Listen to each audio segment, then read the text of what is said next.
बंद द्वार में बनारसी दास जी का एक छंद है, बहुत ही सुहावना और मार्मिक छंद है। ज्ञानी और अज्ञानी का अंतर दिखा रहे हैं, इनफैक्ट अज्ञानी की ही रीति नीति दिखा रहे हैं। मैं पढ़ूंगा, आप थोड़ा सा मनोयोग से सुनिए। कुंजर को देखी जैसे रोस करी भूसे स्वान, रोस करे निर्धन विलोकी धनवंत को, रैन के जगैया को विलोकी चोर रोस करे, मिथ्यामती रोस करे सुनत सिद्धांत को, हंस को विलोकी जैसे काग मन रोस करे, अभिमानी रोस करे देखत महंत को, सुकवि को देखी जो कुकवि मन रोस करे, त्यो ही दुर्जन रोस करे देखी संत को। समझ में आया?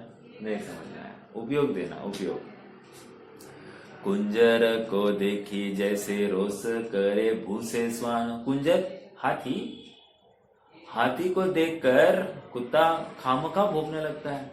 हाथी अपनी चाल चल रहा है और कुत्ता भाव भाव करते पीछे चल रहा है।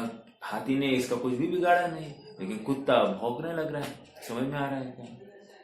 दूसरा, रोस करे निर्धन विलोकी धनवंत को। जो निर्धन होता है वो हमेशा जो अमीर है, पैसा वाला है, उसके प्रति द्वेष करता है, रोष करता है। रैन के जगैया को विलोकी चोर रोस करे। कोई रात्रि में जग रहा है तो ऐसा देखकर चोर को बहुत आकुलता होती है। अरे यार, ये अभी जगने का टाइम है, ये क्यों जग रहा है, सोता क्यों नहीं? तो चोर उसके बिना काम कैसे करे? बराबर। मिथ्यामति रोस करे सुनत सिद्धांत को। और मिथ्या दृष्टि रोष करता है। कैसे?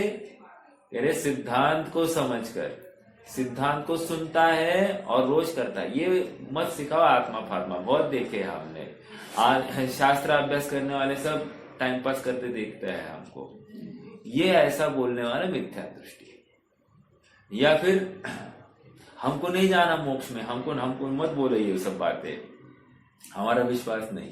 तो मिथ्या दृष्टि ऐसा शास्त्र के अभ्यासी को देखकर बोलता है या सिद्धांत की बातों को सुनकर बोलता है।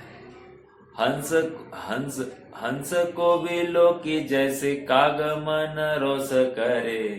अभी हंस को देखकर क्या हो गया? कौवा रोष करने लग गया। और अभिमानी रोष करता है देखत महंत को।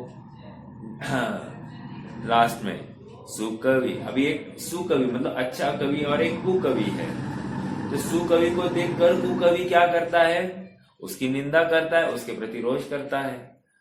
और दुर्जन जो होते हैं वे संत को देखकर ऐसे ही रोष करते हैं। निष्कर्ष इतना ही है कि क्या हमारा जीवन भी ऐसे ही जा रहा है क्या? विचार करना। हमको किसी के प्रति इष्ट अनिष्ट भाव हो रहे क्या? विचार करना। हमको कोई थोड़ा बहुत यश से युक्त दिखे तो हमको तकलीफ होती है क्या? समझ में आ रहा है क्या? अर्थात हम अपने परिणति का विचार करें कि हम में ऐसी गलती है कि नहीं है। ये इतनी बात क्यों चल रही है? बात चल रही मोह नाश का उपाय की।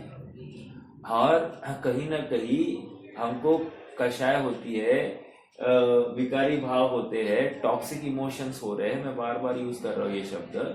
तो इसका प्रयोजन क्या है? अर्थात मेरे में मोह है, ये किसी का तो परिचायक है, अन्य कुछ नहीं है। मेरे मोह का और सारा उद्यम किस चीज का चल रहा है? मेरे मोह का नाश किस प्रकार हो, इसके ऊपर ऊहापोह हो रहा है। आप आचार्य देव की भाषा को अगर आप उठाकर देखोगे तो आचार्य देव कहते हैं कि अब मैं शब्द क्या है? मैं चल रहा है, मैं। तो पढ़ने वाला कैसे पढ़े? अब मैं, अर्थात मैं स्वयं श्रीपाद, मैं मोह के नाश के लिए कमर कसता हूं। समझ में आ रहा है क्या? मोह के नाश के लिए मैं जिनवानी को पढ़ता हूँ। समझ में आ रहा है क्या? मोह के नाश के लिए मैं जिनवानी सुनता हूँ। समझ में आ रहा है क्या? अर्थात हर जगह पर मैं श्रीपाल मैं ये कर रहा हूँ।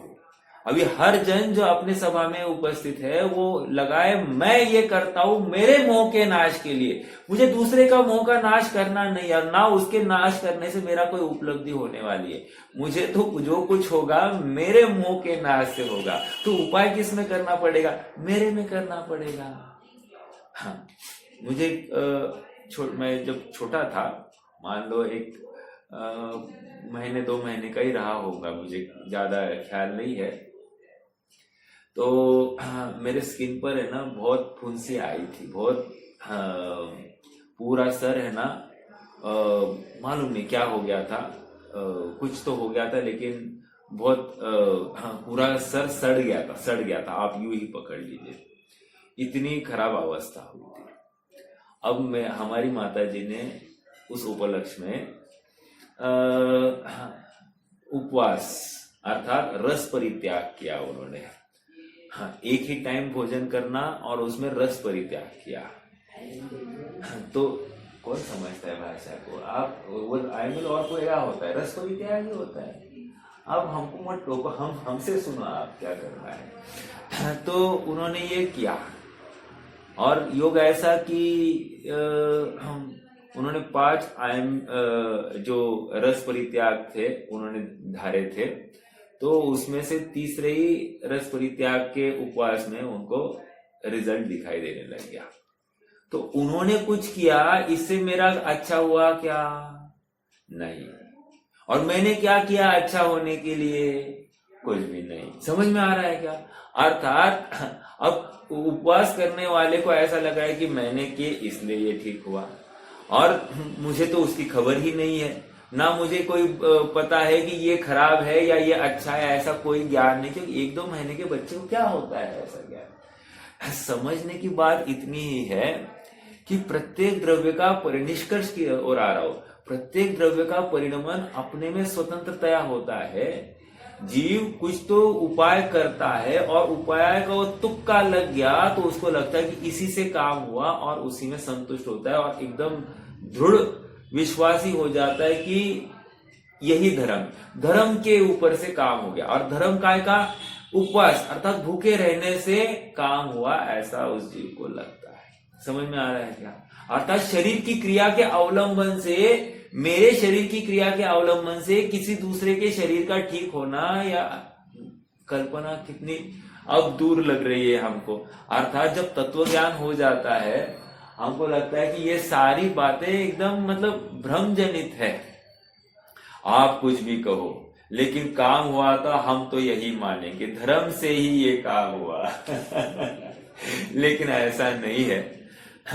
हर जीव का, और उस अभी जीव अलग बैठा है इस शरीर में, उसकी तो बात ही अलग, और उसका शरीर, उसके शरीर का परिणमन का कर्ता कोई दूसरा बैठा बाहर बैठकर कर रहा है, ये कैसे संभव है? लेकिन सहज ऐसा निमित्त नैमित्तिक संबंध पाया जाता हो तो उसको विरोध नहीं है, लेकिन कर्ता कर्म संबंध स्थापित करे तो इसमें घोर घोर मिथ्यात्व का पोषण है, अर्थात मोह है। समझ में आ रहा है? हाँ, यहाँ पर वही बात चल रही है 88 और 89वीं गाथा में।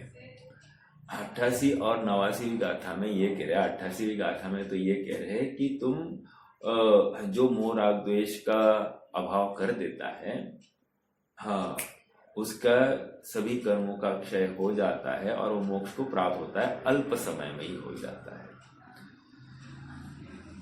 और ये कब? जिनवानी के जिनोपदेश के माध्यम से। शब्द आया जिनोपदेश के माध्यम से, बहुत गंभीर शब्द डाल दिया उस गाथा में। तो गाथा में कोई दम नहीं था, मोह का नाश करने से क्षय होता है इतनी बात, लेकिन एक शब्द डाल दिया जिनोपदेश से।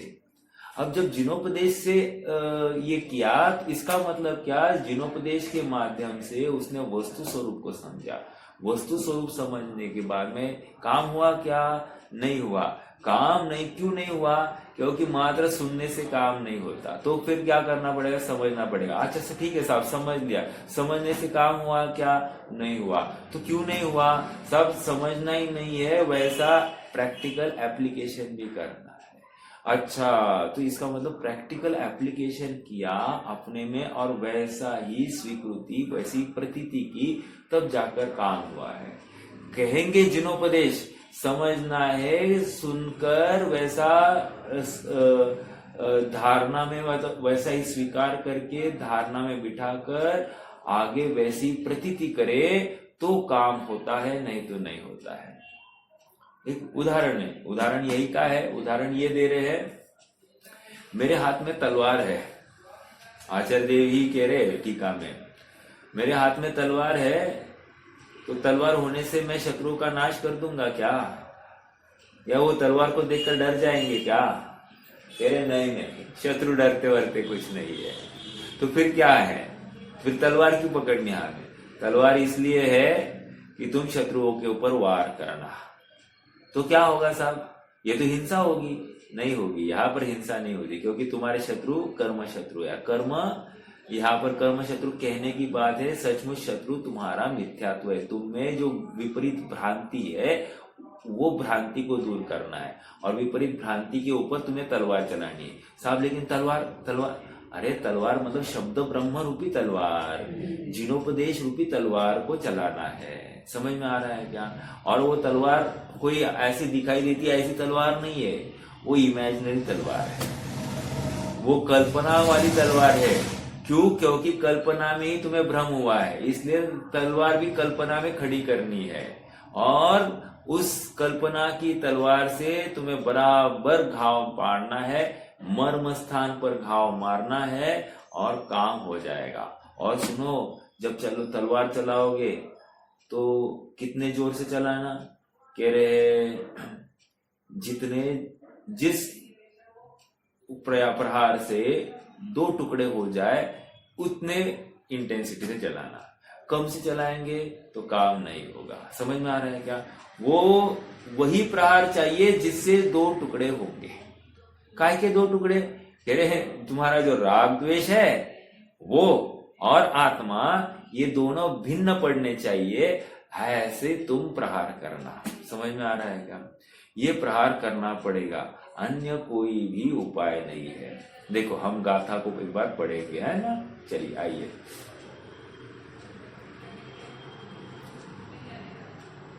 पेज नंबर क्या है? 416। वैसे मैंने कल एक होमवर्क के रूप में एक प्रश्न पूछा था, कितने जनों को प्रश्न याद है?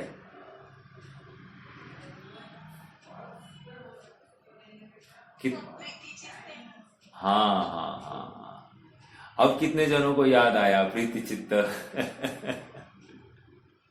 चलो, होमवर्क तो, प्रश्न तो होमवर्क ग्रुप नहीं था। प्रश्न का क्या भाव था? मेरा प्रश्न ये है कि क्या प्रश्न था वैसे? खाली प्रीति चित्त ऐसा नहीं था। प्रीति चित्ती को अपन प्रथमानुयोग की अपेक्षा हम उसका कैसे एप्लीकेशन कर सकते हैं? किसी ने विचार करने की कोशिश की?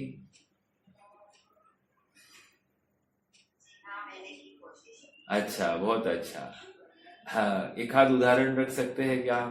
एक जनरल, आपने क्या किया ये नहीं जानना चाहता हूँ, एक जनरल उदाहरण कि प्रथमानुयोग में प्रीति चित्त का अर्थ क्या, चरणानुयोग में प्रीति चित्त का अर्थ क्या, और द्रव्यानुयोग में प्रीति चित्त का अर्थ क्या।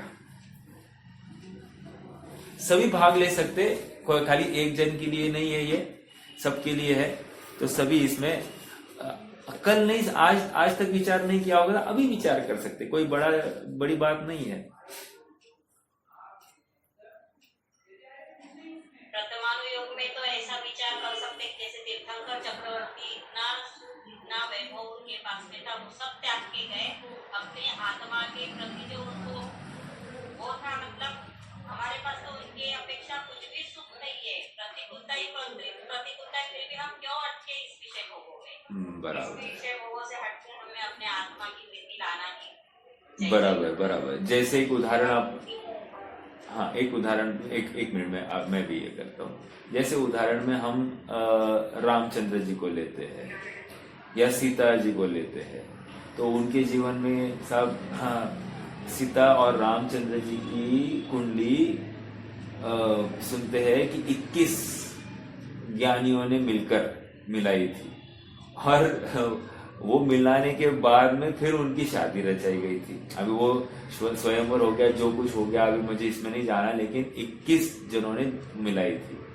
और आप देखोगे तो वैसा देखा जाए तो उनका साथ रहना कितना रहा, मतलब कभी ये जंगल में, कभी वो जंगल में, कभी मतलब क्या है, कुछ रहा ही नहीं। ये आ गए, फिर से वनवास से आ गए, तो फिर से सीता जी जंगल की तरफ निकल गए, फिर वो आ गई, अग्नि परीक्षा दी, फिर से जंगल की तरफ निकल गए। तो अपन स्थूल रूप से देखें तो कितना ये है। अब ये प्रसंग को देखकर हमने जो शिक्षा ली है, इस शिक्षा को हम प्रीति चित्त कहते हैं। प्रीति चित्त, जिनवाणी को प्रीति चित्त से सुनने की बात है। हाँ, गाथा वही आ रही ना, जिनवाणी को सुनो, जिनोपदेश सुनो। तो ये जिनोपदेश को हमने प्रीति चित्त से क्या सुना भाई? जब उनके पॉसिबल है तो अपने पॉसिबल क्यों नहीं है?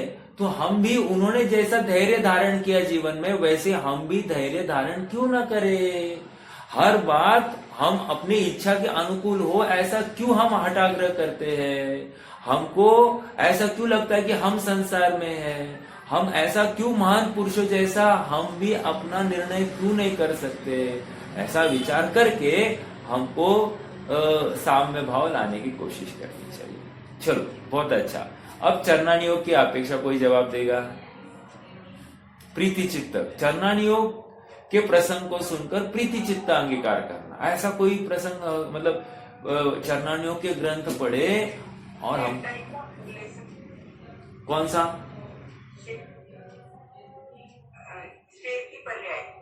शेर की पर्याय, ओके। तो एक्चुअली प्रथमानियों के हिसाब से तो वो एग्जाम्पल को इस प्रकार से लेंगे कि शेर भिक्षु गर्दी वह उसने चारण मुनियों के उपदेश को प्रीति चित्त से सुना, तो वह उपदेश सुनकर उसके अनुसार परिणमित हुआ और ज्ञान को प्राप्त कर, बड़ी सम्यक को भी उसने प्राप्त कर लिया। बराबर। किस कीमत पर किया? अब हाँ, चरणानी योग में लगाइए इसी बात को, बहुत अच्छा बटेगा। बोलिए। शेरने मैं जीव हूँ और मेरे समान ही अन्य जीव है, भगवान आत्मा है, ऐसा जान लिया। इस कारण सभी जीवों के प्रति उसका दया भाव आ गया, बहुत छूट गया, बहुत अच्छा। प्रतिक्रिया खाने लगा। अर्थात प्रीति चित्त से रुचिपूर्वक ऐसा उपदेश सुना कि वह उसने जीवन में उतार लिया। हाँ, अच्छा, ठीक है। थोड़ा सा आपके स्टेटमेंट को करेक्ट करने का भाग है। वैसे शेर के दांत और आंत ऐसे होते कि वो एक तो मांस ही खा सकता है और कुछ नहीं खा सकता। शेर की बात यह है कि शेर ने मरण तक उसने अन्न जल त्याग दिया था। समझ में आ रहा है क्या? तो ये वो हाथी की बात थी जो सूखे पत्ते खा रहा था, लेकिन ये इसकी बात ये है कि ये तो कुछ भी नहीं। और यहाँ तक अवस्था हो गई कि पंछियों ने इसकी आंख नोच ली, सब कुछ नोच लिया, नहीं तो इसने कुछ भी नहीं किया, ऐसी हालत हो गई। तो चरणानी योग सबके प्रति दया भाव, सबके प्रति दया भाव। ठीक है, बहुत अच्छा। ओके, आगे बोलिए अभी।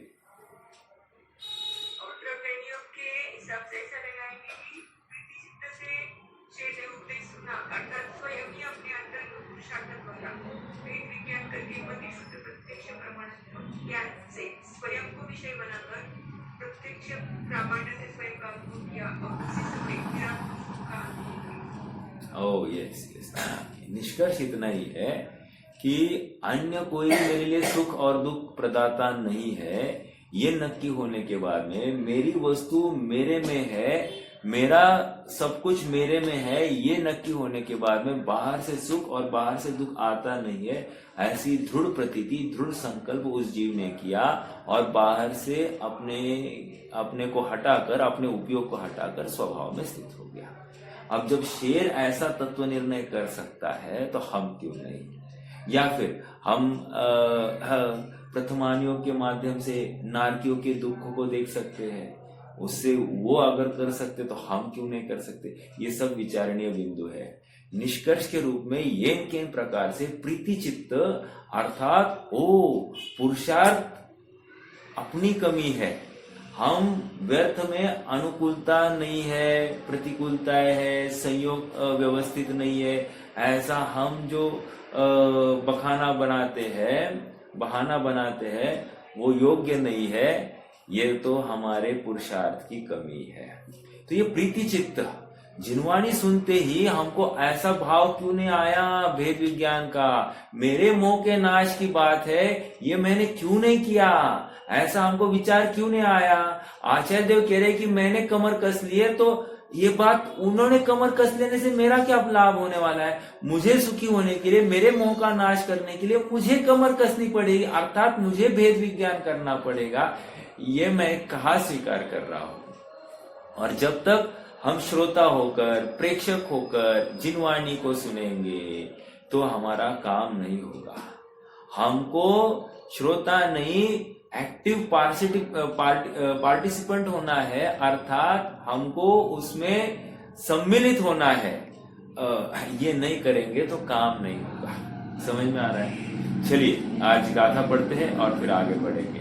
देखो थोड़े थोड़े छोटे छोटे जीवन में ये प्रसंग अपन खड़े करें और लगाए। अभी थोड़ी देर पहले ही मैं एक बहन से बात कर रहा था, वो कहने लग गई कि हाँ साहब, जिनवाणी सुनने से, पढ़ने से इतना तो लाभ हो गया कि पहले जो कषाय होती थी वो अब कम होने लग गई। हाँ, तो मैंने उनको एक ही बात कही, कम ही होने लग गई ना, पूरी तो चली नहीं गई ना, तो कम हो गई इसमें संतुष्ट नहीं होना। महत्वपूर्ण बात, कम हो गई उसमें संतुष्ट होता है जीव, तो यह अपराध है। हमको कम नहीं करना है, उखाड़ के फेंक देना है मोह राग द्वेष को, तब जाकर अपना काम होने वाला है। ठीक है, विचारणीय बिंदु है। मतलब ये सब साझा इसलिए करता हूं कि हम कहाँ रुके हैं इसका भान हमको होना चाहिए, और जहां रुके हैं वहां से आगे बढ़ने का ही प्रयास होना चाहिए। वहां पर संतुष्ट होना ये समझदारी नहीं है, ये मनुष्य भाव की जीत नहीं है, हार ही है। समझ में आ रहा है? चलिए गाथा पढ़ेंगे। जो मोह राग दोषे णिहणदि उवलभ जोन्नमुव देशम सो सौव दुःख मोक्षम पावदि अचिरेण कालेण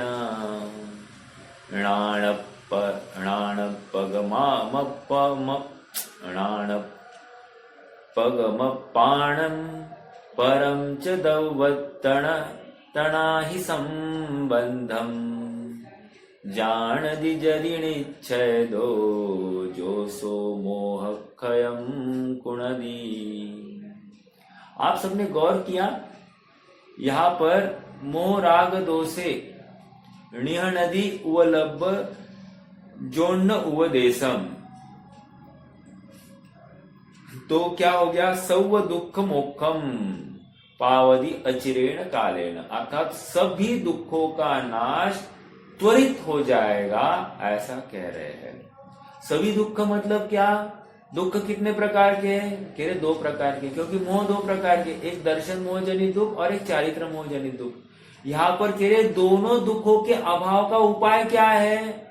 एकमात्र जिनोपदेश है, और जिनोपदेश के अनुसार वैसे अपने आत्म वस्तु की प्रतीति करना, बस यही उपाय कहा। तो दर्शन मोह के नाश के लिए क्या उपाय? आत्म तत्व की प्रतीति और उसमें ही जमना रमना। और चारित्र मोह के नाश के लिए क्या उपाय? कि आत्म तत्व की प्रतीति और उसमें ही जमना रमना और उसी का ज्ञान करना, बस और कुछ नहीं है। ये बात यहाँ पर आ रही है। देखो उसके भाव को देखो नीचे। जो जिनेंद्र के उपदेश को प्राप्त कर मोह राग द्वेष का नाश करता है, वह अल्पकाल में ही सर्व दुख से मुक्त हो जाता है। इतनी सी गाथा है। देखो अब अगले पेज पर आ जाइए। 88वीं गाथा का ही भावार्थ को अपन पढ़ते। टीका किसके है ये? अमृतचंद्र स्वामी के तत्व प्रदीपिका टीका की इन गाथाओं के भाव। पेज नंबर 415 पर पहला पैराग्राफ, ये 88 नंबर की गाथा का भाव है। देखो क्या कह रहे हैं। जिस प्रकार तीक्ष्ण तलवारधारी मनुष्य तलवार से शत्रुओं पर अत्यंत वेग से प्रहार करे, तभी तत्संबंधी दुखों से मुक्त होता है, अन्यथा नहीं। खत्म। एक मिनट रुकना। अभी क्या कह रहे हैं, उदाहरण दे रहे हैं। कोई व्यक्ति योद्धा है, हाथ में तलवार है, और तलवार की धार ऐसी है कि सामने वाले पर चल गई तो एक घाव में 2 टुकड़े कर दे, ठीक है। लेकिन शत्रु पर जब भी चलेगी तो कैसी चलनी है, अत्यंत वेग से चलनी है। मेरा प्रश्न है, अत्यंत वेग का अर्थ अपन क्या लेंगे अपने वर्तमान में। पहली बात तो मेरा पहला प्रश्न ये होगा कि मेरे शत्रु कौन है, एक। दूसरी बात, मेरे पास तलवार कौन सी है, 2। और तीसरी बात, मुझे अत्यंत वेग से चलानी है, मतलब क्या करना है। अत्यंत वेग से ये तलवार चलानी है, मतलब क्या करना है।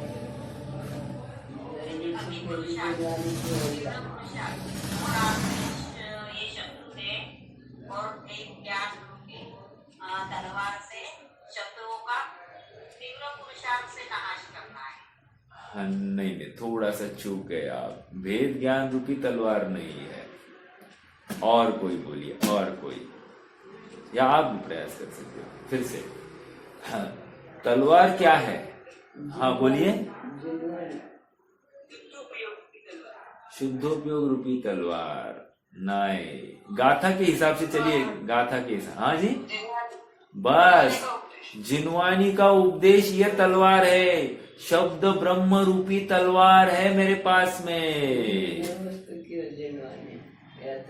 सही जवाब आपको मिलते हैं। तो जिनवानी रूपी तलवार है।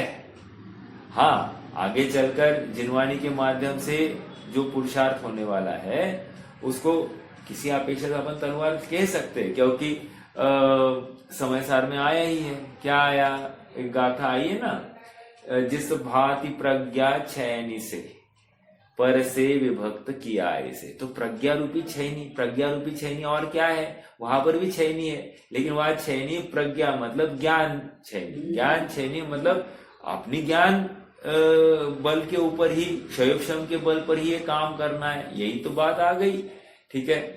वहां अपेक्षा अलग है, यहाँ पर अपेक्षा अलग है। यहाँ पर जिनोपदेश, अब जिनोपदेश जब कह रहे हैं, पंचलब्धि का प्रकरण है, मान लीजिए पंचलब्धि का प्रकरण है, तो जिनोपदेश आ गया, मतलब हम इसको कहां तक डाल सकते हैं।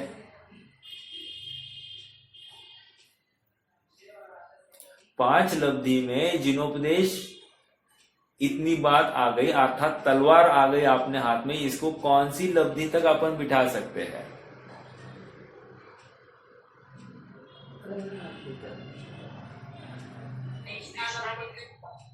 हाँ जी, बराबर है, बराबर। देशना लब्धि तक आ गई बात। क्या आ गई देखो, हालांकि अपन स्थूल रूप से ले रहे हैं, सचमुच ऐसा नहीं है देशना लब्धि तक आ गई। हाँ, पहली बात तो यह है कि अपना क्षयोक्षम यथार्थ हो। क्षयोक्षम यथार्थ हो मतलब क्या, क्षयोक्षम मतलब मुझे मेरी पात्रता तो हो एटलीस्ट, कि ये शब्द ब्रह्म को मैं सुनकर उनका भाव को समझू, उसको ग्रहण करने की अपनी पात्रता तो हो। तो क्षयोक्षम, उस जाति का क्षयोक्षम। देखो क्षयोक्षम सबके पास है, कदाचित किसी के पास में ज्यादा क्षयोक्षम है, लेकिन इस बात को पचाने का क्षयोक्षम होना बहुत जरूरी है। क्षयोक्षम होगा लेकिन विशुद्धि नहीं होगी तो अर्थात उसके अनुसार अपने जीवन में अन्याय, अनिति, अभक्ष का इमीडिएटली त्याग होता हुआ भी दिखाई देना चाहिए। विशुद्धि साइमल्टेनियसली चाहिए, मात्र क्षयोक्षम काम नहीं करता है। विशुद्धि, अन्याय, अनिति, अभक्ष का त्याग होता ही दिखता है। सब आप तो क्रियावाची बोलने लगे, क्रिया नहीं है। मैं आपको एक बहुत जबरदस्त उदाहरण दूंगा तो आपको बहुत आनंद आएगा। पहले ये तो सुनिए। उसके बाद में देशना लब्धि। अब बैठा है शांति से ये देशना लब्धि। देशना लब्धि मतलब क्या? एवं चेत एवं स्यात्, एवं न चेत एवं न स्यात्। ऐसा है तो ऐसा ही होता है, ऐसा नहीं है तो ऐसा नहीं हो सकता। वस्तु ज्ञान स्वभावी है तो वो ज्ञानधारी ही होना चाहिए, वो स्पर्श रस गंध वर्ण वाला धारी नहीं हो सकता। अर्थात मैं चेतन हूं तो चेतन का धारी ऐसा चेतना स्वभाव वाला ही आत्मा होना चाहिए। स्पर्श रस गंध वर्ण स्वभाव वाला अन्य कोई पुद्गल नहीं हो सकता। समझ में आ रहा है? अर्थात मेरे स्वभाव में और शरीर आदि के स्वभाव में अत्यंत अत्यंत विरोध है। विरोध है मतलब भिन्नत्व है और पृथकत्व है। इससे क्या नक्की हुआ कि उसकी वजह से मेरा कुछ हो नहीं सकता और मेरी वजह से उसका कुछ हो नहीं सकता। मैं यहाँ पर परिणाम करता हूं इसलिए उसको कर्म बनता है, या वहां पर कर्म का उदय आता है इसलिए मैं परिणाम करता हूं, ये बात है ही नहीं। अत्यंत अत्यंत पृथक है ऐसा हमने जब कह दिया, अर्थात उसके द्रव्य गुण पर्याय में उसका परिणमन चल रहा है और मेरे द्रव्य गुण पर्याय में मेरा परिणमन चल रहा है। दोनों की अत्यंत स्वतंत्रता है, एक द्रव्य ने दूसरे द्रव्य में प्रवेश ही नहीं किया है। तो ये समझने के बाद में हमको निश्चिंतता क्यों नहीं आ रही है? देखो, शरीर को जलाया, तो आत्मा जल गया क्या? तो कह रहे शरीर को जलाने से आत्मा जलता नहीं। क्यों नहीं जलता साहब? क्योंकि देखो ना, शरीर जल गया, खाक हो गया, आत्मा का तो कुछ नहीं हो गया। आत्मा का तो एक प्रदेश भी अग्नि से स्पर्शित नहीं हुआ है। क्यों?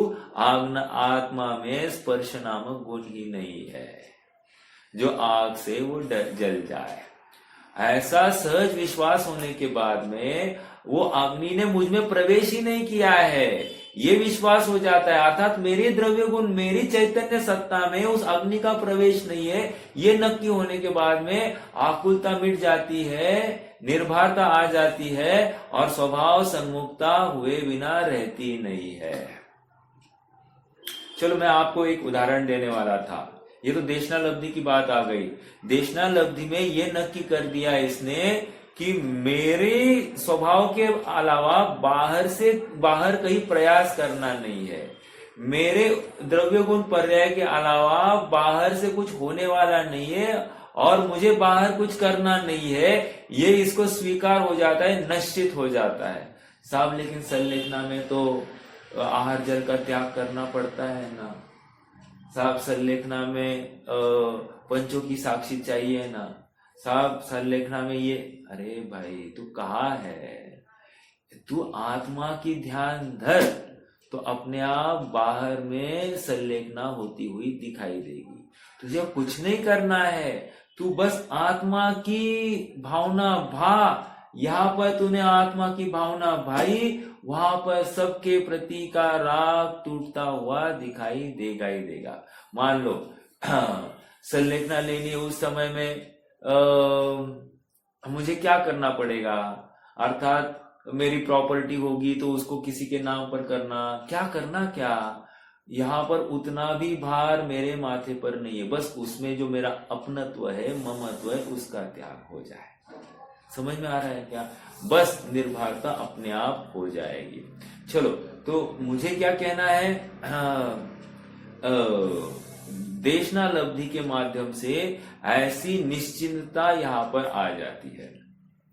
प्रायोगिक लब्धि में क्या होने वाला है? प्रायोगिक लब्धि में निरंतर उस आत्मा की भावना, दिन भर चिंतन मनन घोलन, ऐसा परिणाम होते ही वो अब वारंवार इतनी विशुद्धि बढ़ जाती है कि उसके असाता का साता रूप कन्वर्जन, साता का असाता के उसके अनुभाग कम हो जाते हैं, स्थिति भी कम हो जाती है, आदि आदि अनेक वो जो कोई आवश्यक आदि होते हैं, ये सब यहाँ पर चालू होते दिखाई देंगे। आवश्यक की पूर्व भूमिका। और फिर करण लब्धि में जब जाता है तो वहां पर फिर से त्रिकरण परिणाम, अधकरण, अपूर्वकरण, अनिवृत्तिकरण और अनिवृत्तिकरण के अंतिम काल में फिर वहां पर उपशांतकरण होता है। उपशांतकरण में अंतरकरण होता है, अंतरकरण के साथ साथ उपशांतकरण होता है, और फिर जीव को वहां पर सम्यक तो प्रकट हुआ दिखाई देगा। ये सब 5 लब्धि के प्रोसेस के लिए ये क्या कह रहे हैं, देशना लब्धि जरूरी थी। तुमने जिन वचन ही नहीं सुना, और जिन वचन कैसे सुनना, प्रीति चित्त से सुनना, अर्थात तत्व ज्ञान पूर्वक। ये मेरे लिए है, मेरी बात चल रही है, मुझे ये करना है, इस भावना से करना। जैसे ही हम महापुरुषों की जीवन गाथाएं पढ़ते हैं तो मुझे भी अगर ऐसे प्रसंग आएंगे तो मैं यही करता हुआ दिखाई देगा। समझ में आ रहा है क्या? ऐसा नहीं होगा कि किसी ने मेरे ऊपर षड्यंत्र किया और मैं उसके प्रति द्वेष करता हुआ दिखाई दूंगा। मुझे निरंतर अभ्यास करना कि ये मेरे उदय के वजह से मेरे साथ ये कार्य हो रहा है। मेरा उदय जब तक नहीं खड़ा तब तक सामने वाला मुझे सुखी या दुखी करने में समर्थ नहीं है। और सुनो, सचमुच सामने वाला प्रयास भी कर रहा होगा सुखी दुखी करने का, लेकिन जब तक मैं कषाय को प्राप्त नहीं होता हूं, आत्म भावना का त्याग नहीं करता हूं, तब तक मैं दुखी हो नहीं सकता। जो कोई आदमी चलता है, कैसे चलता है? आंखों से चलता है या पैर से चलता है? साहब ये क्या प्रश्न है क्या? बिना पैर का आज तक आदमी कोई चल सका है क्या? अरे भाई, लेकिन बिना देखे कोई चल सकता है क्या? नजर हटी दुर्घटना घटी क्यों कहते हैं फिर? अगर नजर से ही, नजर के बिना कोई चलता है तो नजर हटी दुर्घटना घटी ऐसा क्यों कह रहे हैं? इसका मतलब देखकर चलते हैं। ये मैं उदाहरण दे रहा हूं, उदाहरण के माध्यम से थोड़ा सा आपको सिद्धांत घटित करना है। एक बात हो गई। दूसरा प्रश्न, जब मैं चलता हूं उस समय मेरे हाथ क्यों हिलते हैं? ये सब आप इलॉजिकल प्रश्न मत करो, आप कुछ तो अभी ये बोल दो, मतलब मैं जब चलता हूं तो हाथ क्यों चलते हैं मेरे? हाथ क्यों हिलते हैं? देखो, पहले प्रश्न का उत्तर ये था कि आंख से चलता हूं। आंख हुए बिना मेरा चलना सार्थक नहीं होगा। एक, चला तो जाएगा लेकिन योग्य दिशा में नहीं चला जाएगा। अब पकड़ रहे क्या आप लोग क्या कहना चाहता हूं? अरे, यथार्थ दृष्टि बिना, वस्तु स्वरूप के निर्णय बिना मैं कोई व्रत नियम अंगीकार भी कर लूं, वो कार्यकारी नहीं होगी, अर्थात मोक्ष मार्ग में चलना हो ही नहीं सकता। समझ में आ रहा है? मोक्ष मार्ग में चलने के लिए सबसे प्रथम मेरी दृष्टि यथार्थ होनी चाहिए, और दृष्टि यथार्थ हो गई, अब मैं मोक्ष मार्ग में चलने लग गया, तो उस समय में हाथ क्यों हिल रहे? अरे हाथ वे स्वयं सहचर रूप से हिलते हैं, उसको हिलाना नहीं पड़ता, सोचना नहीं पड़ता। सिद्धांत यह है कि जैसे ही मोक्ष मार्ग चालू हो गया, मेरे जीवन में अणुव्रत महाव्रत आदि आते हुए दिखाई देंगे। वे सहचर रूप से अपने आप आएंगे, मैं सोचूंगा नहीं, मैं उनके लिए कटिबद्ध नहीं होगा, लेकिन भूमिका जैसे बढ़ती है, अणुव्रत महाव्रत स्वयमेव आते हुए दिखाई देंगे और भूमिका बढ़ती हुई दिखाई देगी। वो उसका कर्तापना बिल्कुल नहीं है। हाथ को हिलाने का कर्ता कोई होता है क्या? स्वयं हिलते हैं कि नहीं? उसी प्रकार, और देखो हाथ जितने, देखो मेरा हाथ बांध कर रखोगे ना आप, तो गति इतनी नहीं आती है, लेकिन जैसे हाथ को हिलाएंगे ना तो गति भी आती है। तो इसका मतलब व्यवहार वो सहचर रूप से उस चलने में साधक है, लेकिन उस हाथ हिलाने से ही मैं चला हूं ऐसा नहीं है। लेकिन जैसे ही चलता हूं तो हाथ हिलते हुए दिखाई देंगे और वे सहचर रूप रहेंगे, उसको अनुकूल रहेंगे उस चलने में। समझ में आ रहा है? उसी प्रकार ये व्यवहार जितना भी होगा, अर्थात व्यवहार अनुव्रत और महाव्रत जो जीव अंगीकार करेगा, ये सहचर रूप से उस मोक्ष मार्ग में कार्यकारी होंगे। लेकिन उनको मैं बिल्कुल नहीं कहूंगा कि इनके इनके बल पर मैं चल रहा हूं, लेकिन वे सहचर रूप से होंगे। आप कितने जन समझ रहे हैं? हाँ, मुझे ये बात यहां पर क्यों कहनी है? क्योंकि क्रियाएं बाहर में होती हुई दिखाई देगी, लेकिन क्रियाओं के लिए कोई जगह नहीं है। यहाँ तत्व चिंतन के बल पर, आत्मा आराधना के बल पर ही काम होगा।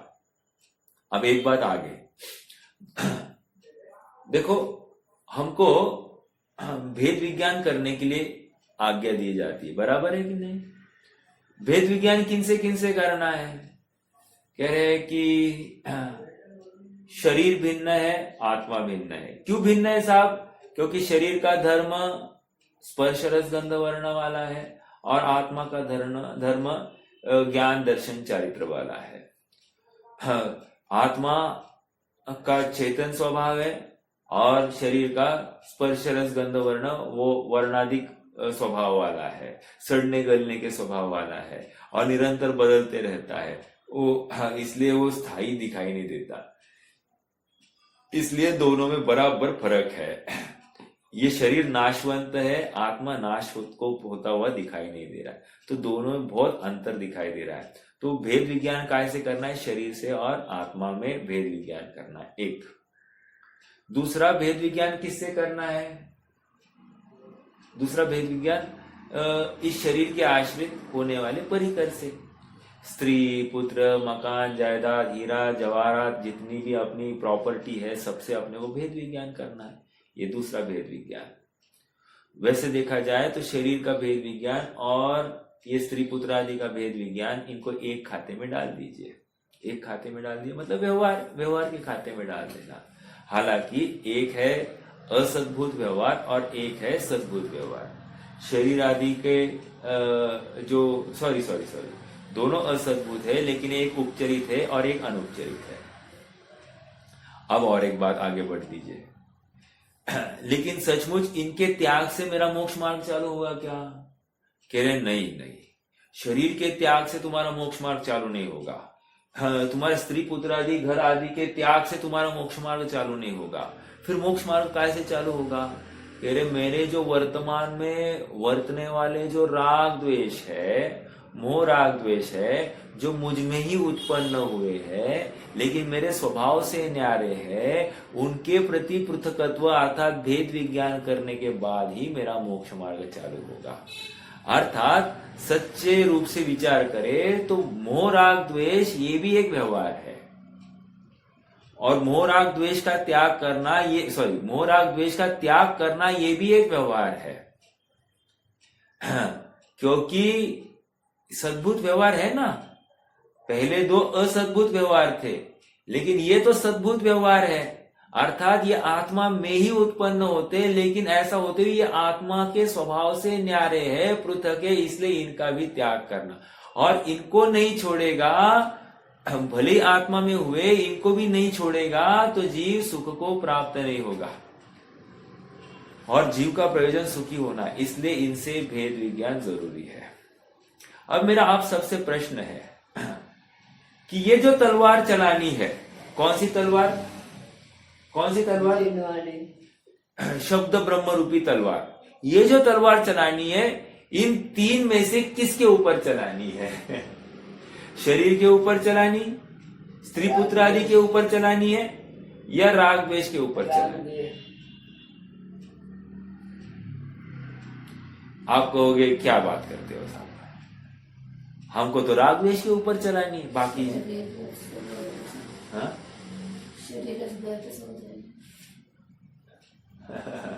हाँ, शरीर गया तो सब कुछ जाएगा, ऐसा इनका कहना है। ऐसा नहीं है। देखिए, कहने की बात यह है कि हमको उनमें करना ही नहीं है कुछ। क्यों नहीं करना, मेरा आप सबसे प्रश्न है। शरीर में क्यों कुछ नहीं करना है? एक, स्त्री पुत्र आदि जमीन जायदाद बंगले आदि में कुछ नहीं करना है। क्यों नहीं करना है? मतलब मैं बंगले को जमीन दोस्त कर दूं तो मेरा उसके प्रति का राग खत्म होगा, या फिर मैं प्रॉपर्टी सब का त्याग कर दूं तो मेरा उनसे राग टूट जाएगा। ये सब पर कुछ करना है नहीं, जो करना है वो स्व में करना है। तो यहाँ पर ये कह रहे हैं, हमारी माता जी का भी जवाब आया, वो कह रहे हैं कि ये पर है। पर मतलब क्या, यहाँ की भाषा में उनका द्रव्य गुण पर्याय भिन्न है और मेरा द्रव्य गुण पर्याय भिन्न है। मेरा द्रव्य गुण पर्याय मेरी अपेक्षा रखता है, उनका द्रव्य गुण पर्याय उनकी अपेक्षा रखता है। उनके परिणाम से मेरा कुछ घटने पड़ने वाला नहीं और मेरे परिणाम से उनका कुछ फर्क पड़ने वाला नहीं है। ऐसा सहज जिसको स्वीकृति हो जाती है ना, तो उसका पर पदार्थ से राग द्वेष हट जाता है। समझ में आया? अर्थात वो भिन्न पदार्थ ही है, ये पहले लगा दीजिए। तो जब वे भिन्न पदार्थ है ये नक्की हो गया ना, तो अपने आप मुझ में जो टॉक्सिक इमोशंस हो रहे थे, अर्थात जो विकारी भाव विकारी परिणाम हो रहे थे, उन संबंधी उनको इकट्ठा करने या उनको दूर करने संबंधी जो भाव निरंतर चल रहे थे अविरत रूप से, वे अपने आप विलय को प्राप्त हो जाते हैं। और जैसे ही वे विलय को प्राप्त होते, इस तत्व ज्ञान के बल पर वे विलय को प्राप्त हो गए, तो ये जीव आत्मा में स्थिर होता हुआ दिखाई देते, अर्थात उसके मोह का नाश हो गया। ये कैसे हुआ? जिनवाणी के उपदेश से। जिनवाणी ने हमको समझाया कि ये मेरा काम, ये मेरे काम के नहीं है, इसलिए अब मैं इनके प्रति अपने कर्तृत्व, एकत्व, ममत्व का भी त्याग कर देता हूं। इनके परिणाम में मेरा यत् किंचित भी योगदान नहीं है और ये मुझे परिणाम आते हैं, ऐसा उनमें भी यत् किंचित इनका योगदान नहीं है। ऐसा समझने पर निर्भरता आए बिना नहीं रहती है। यदि निर्भरता नहीं आई तो समझ लेना मैंने जिनोपदेश को सुनना नहीं है, समझा नहीं है। अब टीका में एक शब्द आया है। क्या शब्द आया है? हाँ, शब्द ये आया है कि शत्रुओं से अत्यंत वेग से प्रहार करे। शत्रुओं पर अत्यंत वेग से प्रहार करे। फिर से देखो, तलवार किसको कह रहे? शब्द ब्रह्म को तलवार कह रहे। एक दूसरा, शत्रुओं पर प्रहार करना है तो शत्रु अभी स्त्री पुत्र आदि नहीं है। एक इष्टोपदेश में श्लोक ही आया ना, शत्रु मित्राणि सर्वथा अन्य स्वभावानि मूढ़स्वानि प्रपद्यते, वपुर्ग्रहम धनम दारा पुत्रा मित्राणि शत्रव सर्वथा अन्य स्वभावानि मूढ़स्वानि प्रपद्यते। बस आ गई, पूरा ये गाथा आ गई है वहां पर। ओके, अब क्या कह रहे हैं? देखो, तलवार से शत्रुओं पर अत्यंत प्रहार वेग करना है। अब शत्रु कौन है? पहला प्रश्न ये है।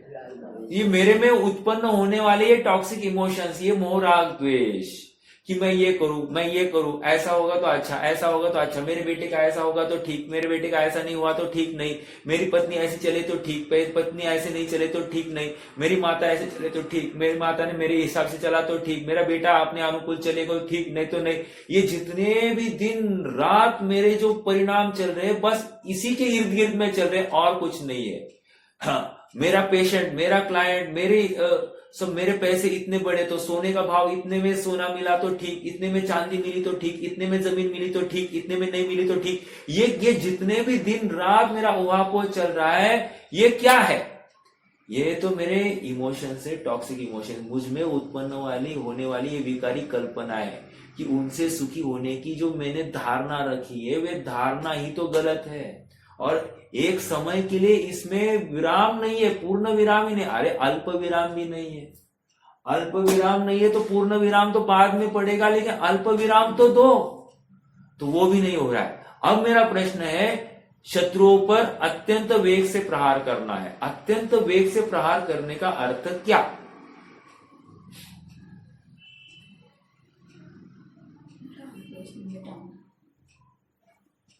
इमीडिएट।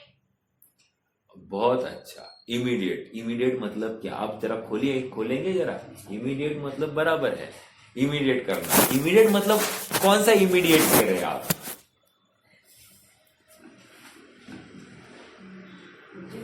तत्व धारण करना। इमीडिएट मतलब कब की बात कर रहे हैं? कंटिन्यू स्वाध्याय में तत्पर रहे। नहीं, अभी आप आंसर तो आ गया है। उसी क्षण मतलब क्या? उसी क्षण मतलब कौन सा क्षण की बात कर रहे हैं आप? मुझे क्षण चाहिए वो। जिस समय मेरा अभ्यास हो, तलवार कौन सी है? शब्द जिनोपदेश रूपी तलवार, जिनोपदेश नहीं, जिनोपदेश रूपी तलवार है, अर्थात शब्द ब्रह्म रूपी तलवार है। इसका पान कब किया? जिस समय किया उसी समय करना है। इमीडिएट का अर्थ क्या कह रहे हैं? ये जिनवाणी सुनी, ये तत्व चिंतन किया और उसी समय में प्रहार करना है। क्योंकि इतना एनालिसिस नहीं होता है क्या, मेरे में ये राग द्वेष होते हैं, इसके प्रति मैं ऐसा अपेक्षा रखता हूं, ये ऐसे भाव रखता हूं, ये अच्छा है, ये बुरा है, ऐसे मैं इष्ट अनिष्ट कल्पना दिन भर करता रहता हूं, ये भान नहीं आता है क्या हमको? तो हमको हमारी गलती, जैसे ही हमने ये जिन वचन सुने, मुझे मेरी गलती का एहसास हुआ कि नहीं हुआ? हुआ तो इमीडिएटली मेरी चैतन्य सत्ता का भान हुआ कि नहीं हुआ? हुआ तो फिर मैंने उसी समय में ये प्रज्ञा छेनी कहो या फिर ये जिनोपदेश रूपी तलवार चलाई कि नहीं चलाई? अत्यंत वेग से, अर्थात इतने क्यों? इस समय में हमारी कषाय की मंदता हो गई है, इसी समय में मैंने अपराध को स्वीकार कर दिया है। अब देखो ऐसा होता है ना, कोर्ट में ना ऐसा होता है कि जैसे कोई खून कर देता है, खून करता है तो भागते भागते जाता है किसके पास में? पुलिस स्टेशन में, और कहता है कि मैंने मेरे पत्नी का, मेरे बच्चे का या मेरे XYZ का मैंने खून किया है, और पुलिस उसको गिरफ्तार भी कर लेती है और काम कर देती है। लेकिन फिर कोर्ट में हाजिर कर दिया उसको, कोर्ट में हाजिर कर दिया, साक्ष्य कोई नहीं है, तो बोलता है हाँ, मैं मानसिक रोगी हूं, मैंने क्या किया मुझे मालूम नहीं, तो कोर्ट उसको कोई सजा भी नहीं देती है। समझ में आया? इसका मतलब भाव आवेग में वो गया था वहां पर, कहां पर? पुलिस स्टेशन में, और उसने अपने अपराध को स्वीकार भी किया था। लेकिन over the period of time इसकी खोपड़ी में बहुत विकल्प कल्पनाएं आए कि मैं कैसे छूट सकता हूं, तो इसने क्या किया? षड्यंत्र से गलत बात बोल दी वहां पर कि भाई मैं मुझे थोड़ा मानसिक रोगी हूं, इसलिए ये काम हो गया होगा, मुझे मालूम नहीं। और मानसिक रोगी को दंड दिया नहीं जाता, खून भी किया हो तो भी नहीं दिया जाता। अब मेरा ये कहना है, ये उदाहरण क्यों दिया मैंने? उदाहरण इसलिए दिया, यहां अत्यंत वेग की बात कर रहे, अर्थात अब strike the iron when it is hot. अभी सर्वोत्कृष्ट समय ये अभी है जब मेरी कषाय अत्यंत मंदता को प्राप्त हो गई, मुझे जिनवाणी सुनकर बहुत आनंद आ रहा है और मुझे लग रहा है कि हाँ यही सही है, अन्य नहीं है, और सुखी मैं ऐसे ही होऊंगा। जिनोपदेश में जो बात आ रही है बराबर वैसे ही मुझे लग रहा है। अब मैं काम इसी समय करूं, अत्यंत वेग यही, इसी समय में जोर लगेगा, अन्य समय में जोर नहीं लगेगा। समझ में आ रहा है क्या? अर्थात जैसे ही देखो, आप जो कह रहे हैं ना कि दिन भर तत्व चिंतन करना और फिर वो भाव आवेग आएगा, हो सकता है, मैं विरोध नहीं कर रहा हूं, लेकिन यहां जो पॉइंट रेज किया है उसकी वैलिडिटी कब होगी, मतलब उसकी उपयुक्तता, उसकी इफेक्टिवनेस कब आएगा? आप तुरंत ये काम करोगे तो ही काम, मतलब वो लाभ ज्यादा होगा। लाभ होने के अवसर कब है ये बात चल रही है, और लाभ होने के अवसर, ये मोक्ष है कब होगा? इमीडिएटली जिनवाणी सुनते ही मेरा मोक्ष हो सकता है। ये समझ में आ रहा है क्या क्या कह रहे हैं? अर्थात ये यहां पर ये समझाना चाहते हैं कि तुम्हें जिनवाणी सुनाने के बाद में जो कायोत्सर्ग का अवसर दिया जाता है ना, वो कायोत्सर्ग का अवसर वो भेद विज्ञान करने के लिए दिया था। नमोकार मंत्र फेर फेर कर तूने खत्म कर दिया, 9 नमोकार मंत्र, और इनकी जय उनकी जय, खत्म। No my dear, you are wrongly mistaken. तुम्हारे मोह का क्षय नहीं होगा, नहीं होगा, नहीं होगा, क्योंकि इतनी मंद कषाय दिन भर में अन्य कौन से समय में होती, ये तो मुझे बता तू। अन्य कौन से समय में तुम्हारी इतने मंद कषाय होती है? नहीं ना होती है, तो फिर यही सर्वोत्कृष्ट अवसर था कि नहीं था? और तू इस सर्वोत्कृष्ट अवसर से भी चूक गया तो अन्य अवसर में कैसे काम होगा तुम्हारा? ये यहां पर कह रहे अत्यंत वेग से चलाने की बात है। वो भाषा समझ रहे क्या आप? आचार्य के हृदय में बैठकर ये भाव निकालना पड़ेगा, ऐसे नहीं निकलता है। उसको बैठना पड़ता है, विचार करना, चिंतन करना, और मेरे लिए सर्वोत्कृष्ट क्या कहना चाहते हैं आचार्य, ये हम यहां पर आज 700,000 वर्ष के बाद में हम ये ढूंढकर निकाले, इसमें बहुत बहुत चिंतन और गंभीरता होनी चाहिए, तभी होगी। और सहजता से स्वीकार भी नहीं होता है, हाँ, ये कैसे होता है ऐसे, या ऐसे थोड़ी होता है, अरे ये अभी सोने की टाइम होगी, अभी ये काम बाकी, हमको जैसे स्वाध्याय खत्म हो गया, हमको दिन भर के काम, हमको नींद सब दिखाई देती है कि नहीं, हम थक गए ये दिखाई देता है कि नहीं, हमको आत्मा कहाँ दिखाई दे रहा है, नहीं दिखाई दे रहा है, गया काम से। अर्थात तुमने इतना सर्वोत्कृष्ट व्यवस्था की थी स्वयं के लिए, एक अवसर निर्माण किया था, और उस अवसर का अब पानी पानी हो गया। अब यही भाव तुमको दिन भर में नहीं पाए जाएंगे, नहीं पाए जाते हैं। अर्थात वो जो प्रेरणात्मक वचन आए थे, वे वचन से मुझे सचमुच लगने लग गया था, हाँ सचमुच सब खराब है और मुझे अभी अपना काम करना चाहिए, अपना आत्मा ही सर्वोत्कृष्ट और सर्वोपरि है। लेकिन अब वो भी खत्म हो गया, और अब मैं जैसे ही मुड़ गया, खत्म हो गए वो परिणाम। अभी आप एनालिसिस करना कि हम जब जिनवाणी सुन रहे उस समय के परिणाम, और जिनवाणी खत्म हो गई उस समय के परिणाम में हमारे कषाय के वो जो ग्राफ होगा ना, अगर आप वो ईसीजी होता है ना, वो एकदम से वो कषाय के जो वेव्स होगी ना, एकदम बड़ी बड़ी वेव्स दिखाई देगी आपको। अभी जो कषाय की वेव्स थी इतनी मंद मंद छोटी छोटी छोटी छोटी होती गई थी, जैसे ही स्वाध्याय हो गई कषाय की वेव्स एकदम बड़ी बड़ी होने लग जाती। ये किसका परिचायक है? तुम जिनवाणी से हट गए, जिनोपदेश से तुम हट गए और गए काम से।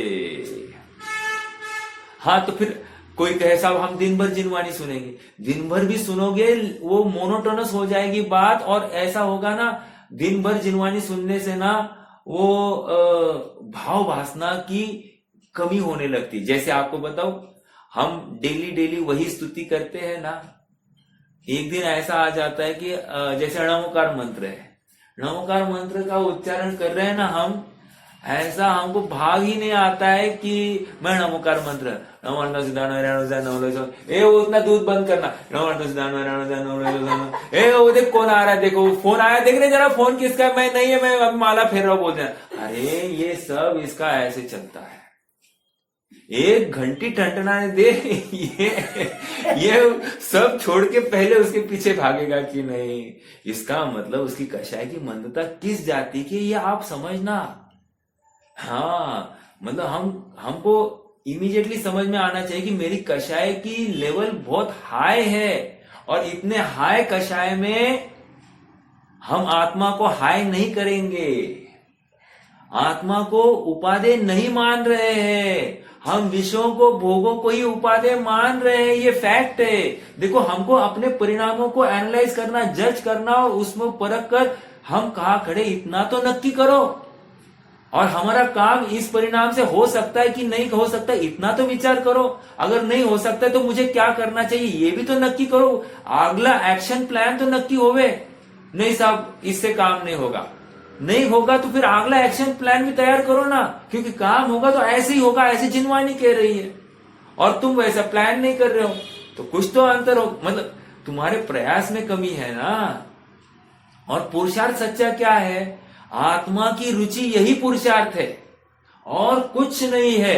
एकमात्र अपने परिणाम को स्वभाव सन्मुख ढालना है, इतना ही पुरुषार्थ है। अर्थात मैं अपनी स्वभाव अपनी सीमा के बाहर कभी जाता ही नहीं है, ऐसा विश्वास करना ही पुरुषार्थ है। हाँ, चौओर से सर्वांगीन स्पृशति, अर्थात सर्वांग से सर्व प्रकार से अपनी आत्म वस्तु का भान होना और उसी में एकदम मस्त और अपने उपयोग को लगा देना, संतुष्ट होने की बात है। असंतोषी जीव कभी काम नहीं कर सकता, किसी भी हाल में नहीं कर सकता। ये मेरे पास में कमी है, ऐसी भावना ही अपने लिए आड़ंगा है अपने काम के लिए।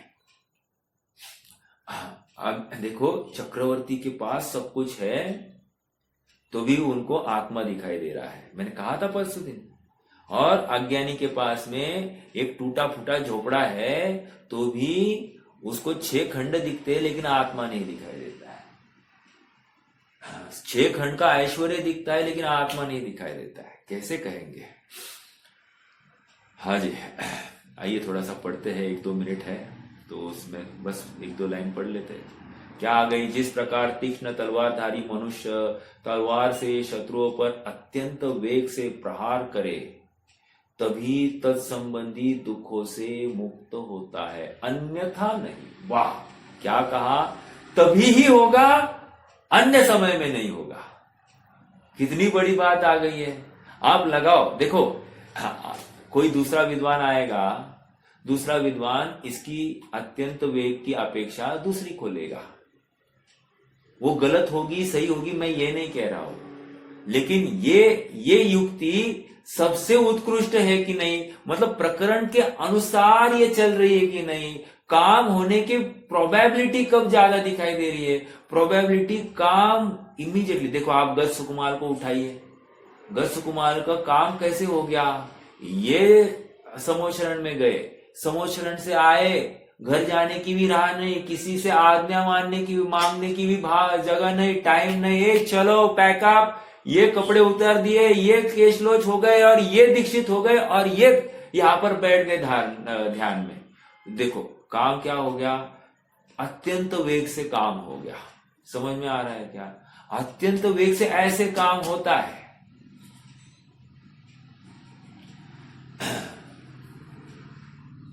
कैसे कहे? मतलब देखो, और एक ये जितना भी केवली शुद्ध केवली का पादमूल, क्या कहा?